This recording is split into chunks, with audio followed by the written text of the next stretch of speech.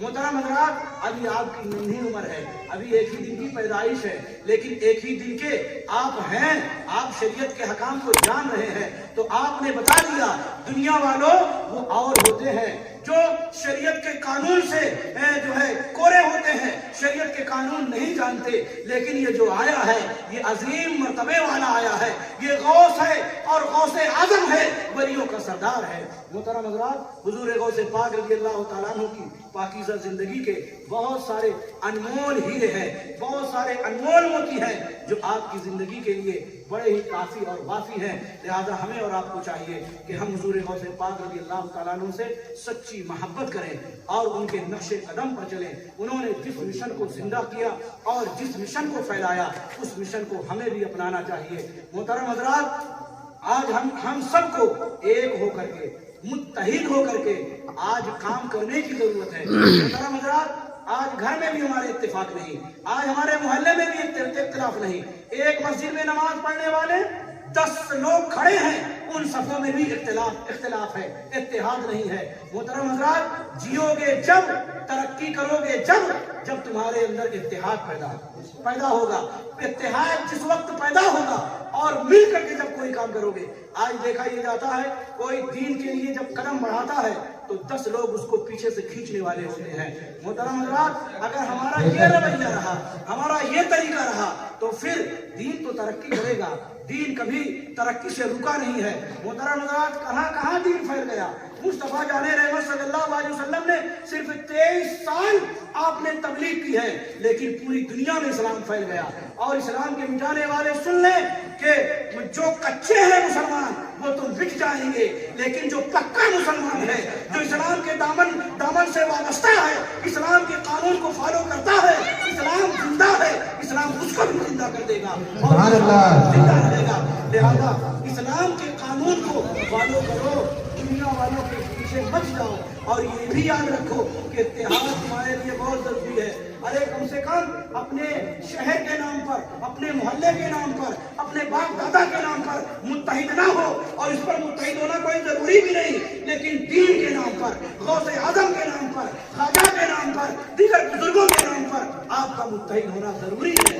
اور ایک بات یاد رکھیں، بزرگوں سے بزرگوں کی محبت جب دل میں آتی ہے تو ہمارے اندر کا جھکانا ہے، جو ہم کہتے ہیں ہم ہیں، یہ ہم بالکل فنا ہو جاتا ہے۔ اسی لیے کہا کرتے ہیں علماء کے پاس بیٹھا کرو۔ نعرے تکبیر، واہ واہ نعرے رسالت، یا رسول اللہ، رسول غوث الاعظم زندہ آباد۔ اسی لیے کہتے ہیں کہ علماء کے پاس بیٹھا کرو۔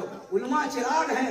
نبی کونین صلی اللہ علیہ وسلم نے علماء کے بارے میں فرمایا کہ یہ علماء تمہارے لیے چراغ ہیں، اور جب چراغ کے پاس بیٹھو گے تبھی تو روشنی ملے گی۔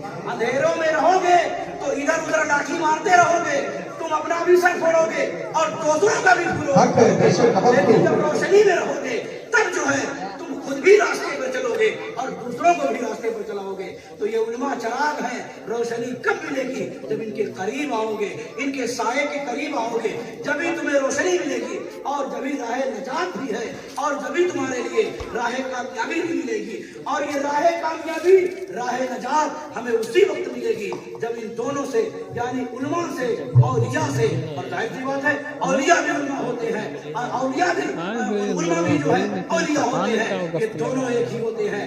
یہ ہم نے تقسیم کر دیا ہے۔ جو ولی ہے وہ عالم ہے، اور جو عالم ہے اس کو بھی بزرگ ہونا چاہیے، اور وہ بھی بزرگ ہوتے ہیں۔ اللہ تبارک و تعالیٰ ہم سب کو اس پر جو ہم نے کہا ہے، مولا تبارک و تعالیٰ اسے صدقے دل سے قبول کرنے کی توفیق عطا فرمائے۔ یا اللہ ہمارے یہ تنگ دلوں کو کشادہ فرما دے، اور اس میں ہمارے دین کی باتیں آئیں اور اس پر ہم عمل پیرا ہونے کی کوشش کریں۔ یا اللہ ہم سب کو حضور غوث پاک کا سچا اور پکا دیوانہ اور ان کا عقیدت مند بنا دے، ہمیں ان کے نقش قدم پر اور ان کی مشن پر چلنے کی توفیق عطا فرمائے۔ آمین آمین آمین یا رب العالمین۔ بجاہ سید المرسلین وما علینا الا البلاغ۔ السلام۔